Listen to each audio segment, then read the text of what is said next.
Depuis quelques semaines, il y a une recrudescence des visites et des prises de position et des confirmations de prise de position sur le sujet du Sahara marocain, atlantique.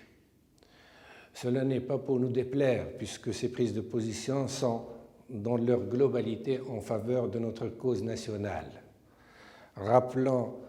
l'attitude de la France au Conseil de sécurité en octobre, et puis venue la confirmation de la Belgique, de l'Allemagne, de l'Espagne il y a quelques jours, et un certain nombre d'autres pays africains. Cela va dans le sens d'une confirmation de la justesse de notre cause. Mais ce qui est le plus important peut-être, enfin tout est relatif, est le fait d'une visite qui a été faite par Joshua Harris, sous-secrétaire d'État américain chargé de la région MENA. MENA, c'est l'Afrique du Nord et le Moyen-Orient, et qui a été faite en Algérie, où il a rencontré les responsables algériens pour discuter justement de cette affaire du Sahara qui semble toujours préoccuper le département d'État américain qui ne veut pas, et il le dit clairement, d'un conflit dans cette région. Et ce qui est intéressant dans cette visite, c'est que les Américains ont cette qualité de poser des questions directes dans leur diplomatie et dans leur démarche. Ils ont posé la question, vu que l'Algérie déclare de manière publique qu'elle n'est pas intéressée territorialement à cette zone, qu'est-ce qu'elle souhaite et quelles sont ses principales préoccupations. Bien sûr, l'Algérie ne va pas dire que nous avons créé le Polisario et nous l'armons pour essayer d'avoir une issue sur l'Atlantique. Ça serait un petit peu, disons, primaire comme réponse. Elle a dit, effectivement, nous avons une préoccupation quant aux droits légitimes des Sahraouis qui sont à Tindouf, que nous hébergeons, et nous avons aussi, et c'est une des nouveautés, des inquiétudes concernant aux ambitions marocaines dans la région. Devant le questionnement du diplomate américain, ils ont essayé d'être plus clairs. Ils considèrent que, une fois que ce dossier du Sahara plié, c'est-à-dire que le Maroc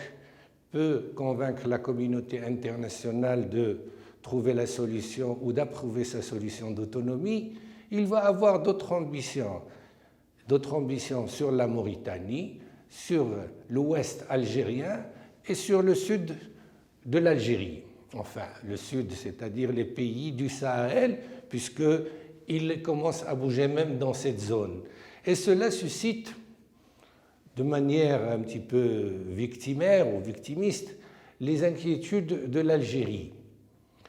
Devant cette attitude, le diplomate algérien a réitéré la disponibilité de la communauté algérienne, de la communauté internationale et à sa tête les États-Unis d'Amérique, d'apporter des garanties concernant les limites que le Maroc ne peut pas dépasser dans une éventuelle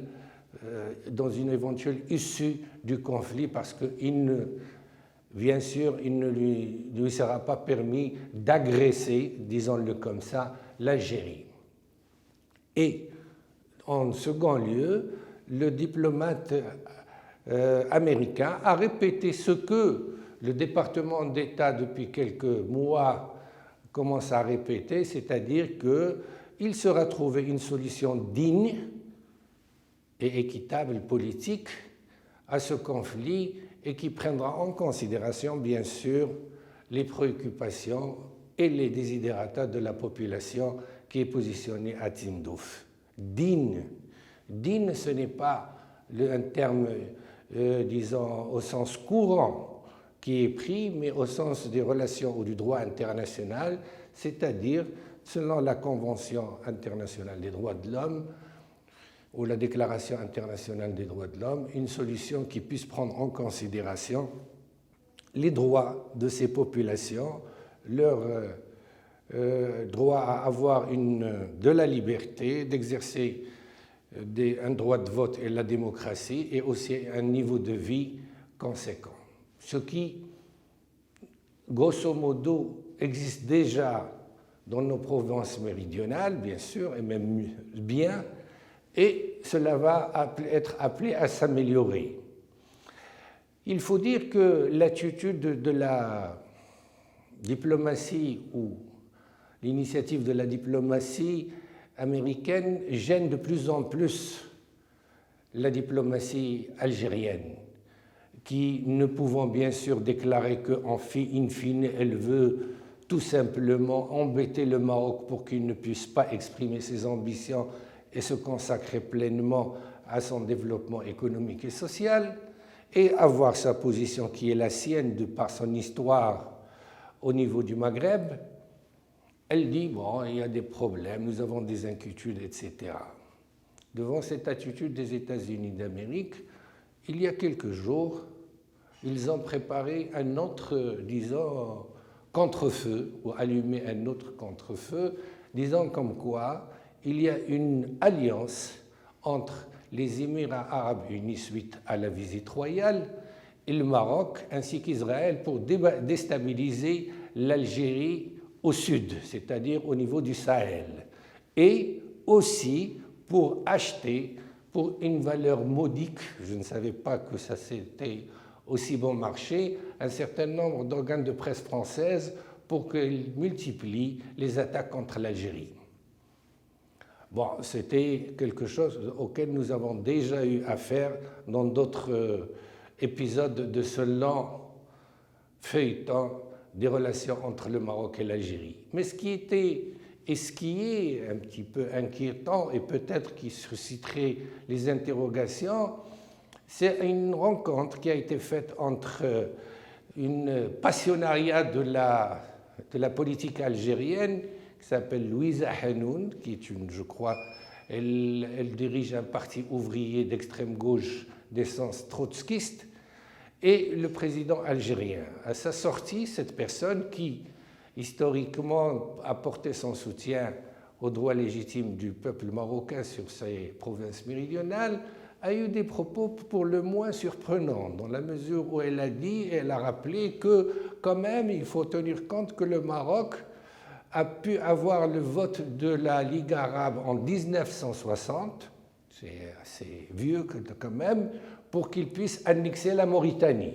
et qu'il y avait des inquiétudes sur la Mauritanie, et il y avait des inquiétudes sur la stabilité de l'Algérie, bref, un certain nombre d'inquiétudes qui semblent maintenant prendre de l'ampleur chez le pouvoir algérien pour dire que, in fine,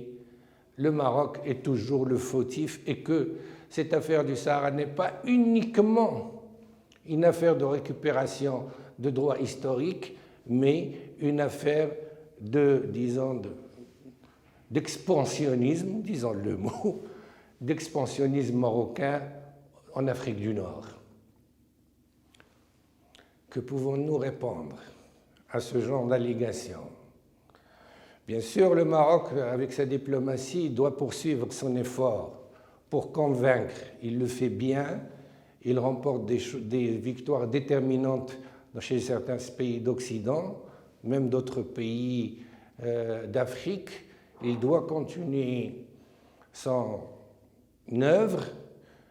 essayer bien sûr de rapprocher les pays importants, disons, ou d'une certaine envergure en Afrique, d'autres pays, pour que la communauté internationale puisse un jour